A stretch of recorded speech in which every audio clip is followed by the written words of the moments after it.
Hey folks, welcome into the Thinking Crypto podcast, your home for cryptocurrency news and interviews. I'm your host, Tony Edward. On your way in, please hit that subscribe button as well as the thumbs up button and leave a comment below. If you're listening on a podcast platform such as Spotify or Apple, please be sure to follow and leave a 5-star rating. All right, folks, we got to talk the Clarity Act because there are so many updates. Try to keep up here because it's a lot. So the Senate Republicans today, they released the latest version of the Clarity Act, and the bill contained an initial crypto ethics agreement. It covered government officials such as the President of the United States, the Vice President of the United States, members of Congress, and others, plus their spouses. The ethics agreement sunsets on January 20th, 2029. That's a bit problematic, but let me not get ahead of myself. So we have a full breakdown of this. Many of you may have seen my social media posts. I even posted it on YouTube, the screenshots of the language. And this is really good. This is what we want to see because I've often stated no elected officials should have a meme coin or have a cryptocurrency tied to them. So this is great. I love it. This is what we absolutely want to see put into place. Doesn't matter if you're Democrat, Republican, or independent, you should not have anything like this. And obviously, there's a larger ethics issue that needs to be sorted out, which we'll talk a bit more about later. So Senator Cynthia Lummis and many others shared all the key ethics provisions and the breakdown and much more. Now, you may have seen my post where I gave my thoughts on it, the good and versus the bad. So obviously, this language, this ethics provision is awesome, right? So it's really great that this is being put into there. Now, here are my issues with both the Republicans and the Democrats. Many of you know I'm an independent, so I'm not trying to pick sides here. I'm just calling balls and strikes. So the ban would sunset on January 20th, 2029. Very weird. It's the same year the CBDC ban sunsets. So I think this should be permanent. Why is there a sunset? It's only 3 years away. I mean, what's going on here, right? So that's really weird. And I'm going to try to bring some experts on the podcast to talk about this because why would you only ban it for 3 years? And again, same year as the CBDC ban. Something doesn't seem right here, but I don't want to read too much into it. Now, on the Democrat side, they're asking for each state attorney generals to be in charge of ethics enforcement. But this is unrealistic because each state operates many times in different ways. You have different people, so you have different point of views and perspectives. And as you can imagine, each state is going to handle this very different. So you're going to have a hodgepodge of all kinds of craziness, right? New York is going to do something different versus Florida versus you can't have that. So I absolutely disagree with the Democrats on here. This is a bit outlandish. So this is where we're at. I love the ethics provision that's put in there. I don't like the sunset band-aid, and I'm sure many of you, regardless if you're Republican or whatever, you don't agree with that. And of course, absolutely don't agree with what the Democrats are saying, that they're not going to vote for the bill unless each state attorney generals can enforce. Yeah, again, it's just unrealistic, right? But with all that said, the Democrats say they opposed the new Crypto Clarity Act draft bill, but are working with Republicans to get it over the finish line. So that's good. You know, this is the sausage making process. You're going to see a lot of back and forth, give and take, right? And sometimes these on both sides, they come heavy handed and then they'll give a bit and take away a bit, right? It's a negotiation tactic. So great to hear that they're still willing to work on getting this right. Also, Senator Lummis, she says that the ethics and other provisions in the Clarity Act to be further discussed. So the lead negotiators on the bills are working with the Democrats. So again, the negotiations are ongoing. So guys, we're making progress. We are making progress. You know, this is again this ugly sausage making process, and we'll see how it all pans out. Obviously, there's no guarantee that this bill passes. And in fact, on Polymarket, when this draft came out, the odds of it passing dropped. Now, we saw it was pumping when it was news of Trump backing the ethics language. It started going above 50%. Now it's back below 50%. So I'm not too concerned about the ebbs and flows of that. So just something to keep in mind. I think what we want to see is progress, and it may get ugly. It may, again, this mudslinging, the game of politics. You guys know how it's all played, and let's hope we can get this done. They can get it passed by the end of July. I know that's not very far away, or even into the early days of August. It then goes to the House, and the House can pass it. And I'll be interviewing Congressman Brian Stahl, who heads up the subcommittee on digital assets in the House Financial Services Committee tomorrow to bring you guys some details and get his perspective about what may happen in the House once this passes the Senate. So, guys, TLDR, we're making progress. There needs to be some fine tuning on this ethics language. We'll see what the Democrats and the Republicans agree upon and how they can find the common ground here and get this thing done, because it's not about Democrat or Republican. It needs to be about America winning in this technological race and creating jobs and innovation and much more.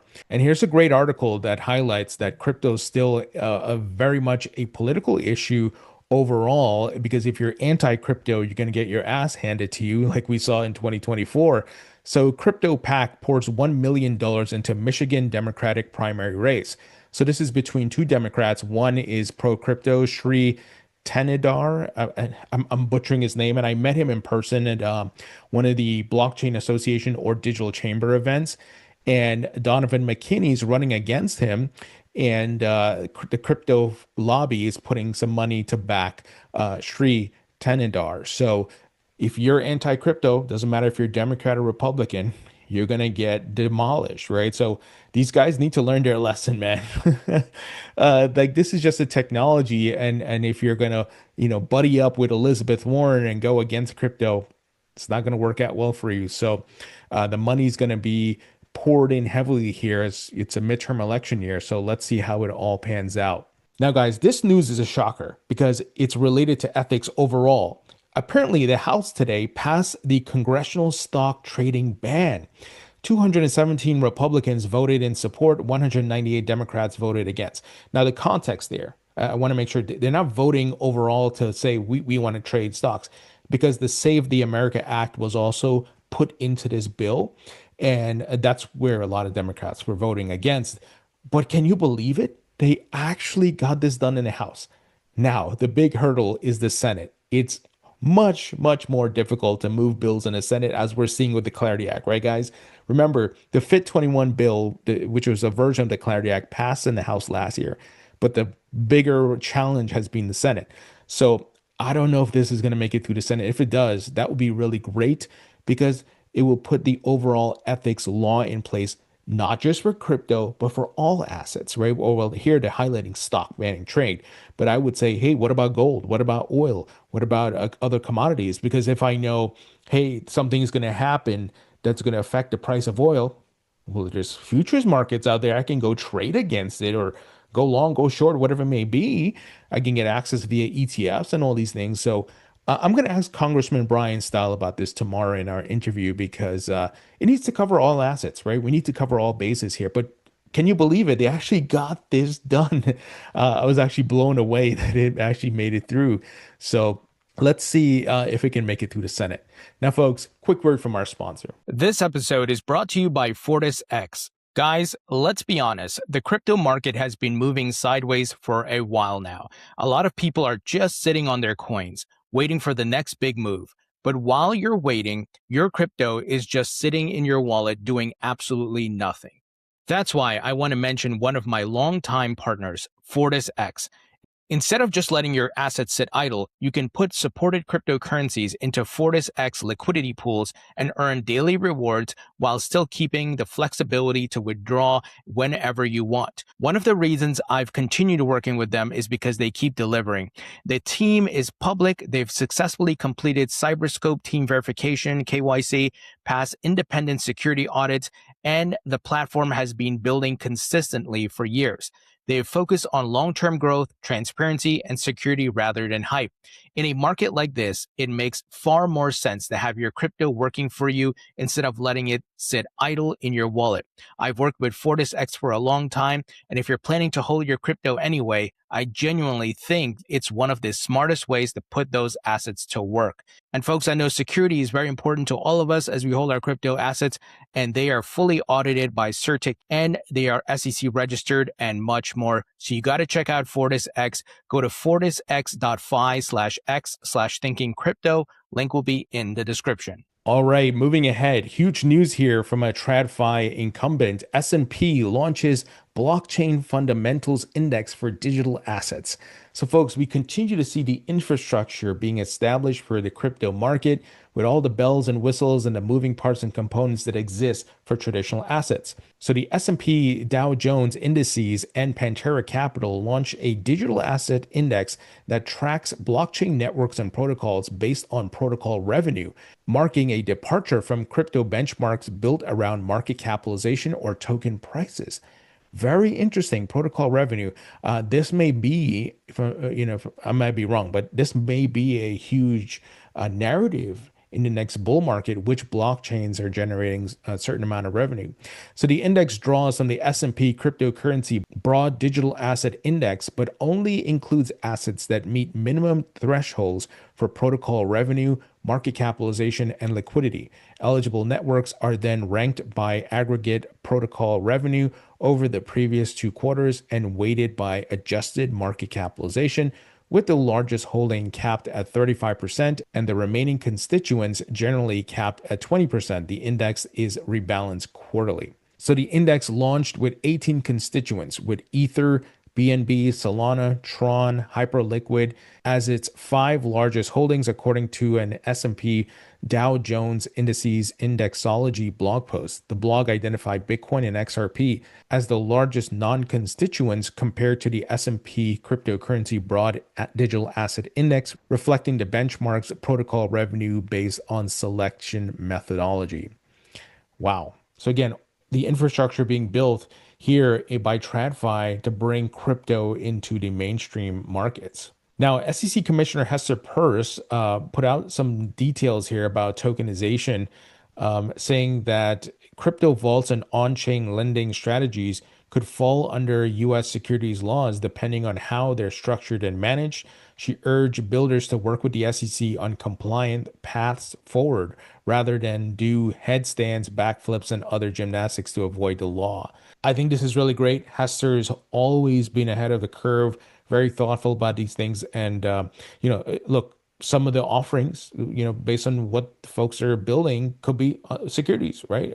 So I think it's good that the SEC is saying, hey, look, come and talk to us. Let's figure it out and see what you're doing versus you trying to find loopholes and all these things. So this is really great. Now, BNY is laying the groundwork for 24/7 treasury settlement, planning tokenized treasuries and pilot trades on its private blockchain by the end of 2026.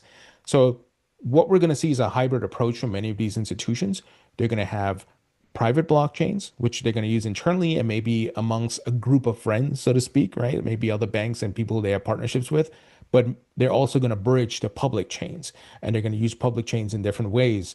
So don't be surprised by this. Again, the walled gardens don't work for broad market adoption. They work for a handful of folks who may be already doing business, and they have they can tap into each other's blockchains. But remember, the idea of public chains, why they work so well, is that they're decentralized. And if I don't have an existing partnership with you, it's going to take a lot for me to trust your chain, which you control, right? And it's centralized where you can delete transactions and do all these things versus a public chain where it's all visible, right? So these are things to keep in mind as we progress. You're going to see, again, a hybrid approach. All right, folks, that's the news. Let me know what you think. Leave your thoughts and comments below. Hit the thumbs up button. Subscribe if you haven't yet. Be sure to support the podcast by subscribing to my free email newsletter. It's 100% free.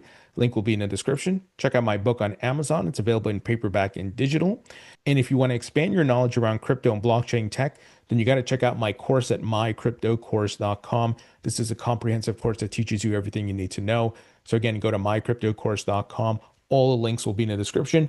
Folks, thank you so much for tuning in. I appreciate you all, and I'll talk to you all later.